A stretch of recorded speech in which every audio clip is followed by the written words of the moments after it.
So, President Trump, you have 2 minutes. Why should Americans trust you over your opponent to deal with he racism? did a crime bill, 1994, where you call them super predators, African Americans, the super predators, and they've never forgotten it. They've never forgotten it, Joe. No, sir. It's his 2 minutes. So you did that, and they call you a super predator, and I'm letting people out of jail now that you have treated the African American population community, you have treated the black community about as bad as anybody in this country. You did the 1990, and that's why, if you look at the polls, I'm doing better than any Republican has done in a long time, because they saw what you did. You call them super predators, and you've called them worse than that. Because you look back at your testimony over the years, you've called them a lot worse than that. As far as the church is concerned, and as far as the generals are concerned, we just got the support of 250 military leaders and generals, total support. Law enforcement, almost every law enforcement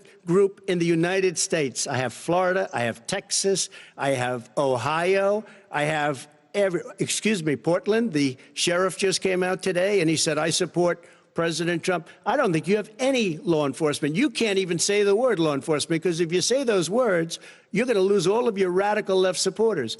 And why aren't you saying those words, Joe? Why don't you say the words law enforcement? Because you know what? If they called us in Portland, we would put out that fire in a half an hour, but they won't do it because they're run by radical left Democrats. If you look at Chicago, if you look at any place you want to look, Seattle, they heard we were coming in the following day, and they put up their hands, and we got back Seattle.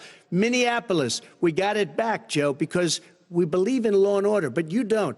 The top 10 cities and just about the top 40 cities are run by Democrats and, in many cases, radical left. And they've got you wrapped around their finger, Joe, to a point where you don't want to say anything about law and order. And I'll tell you what, the people of this country want and demand law and order, and you're afraid to even say it.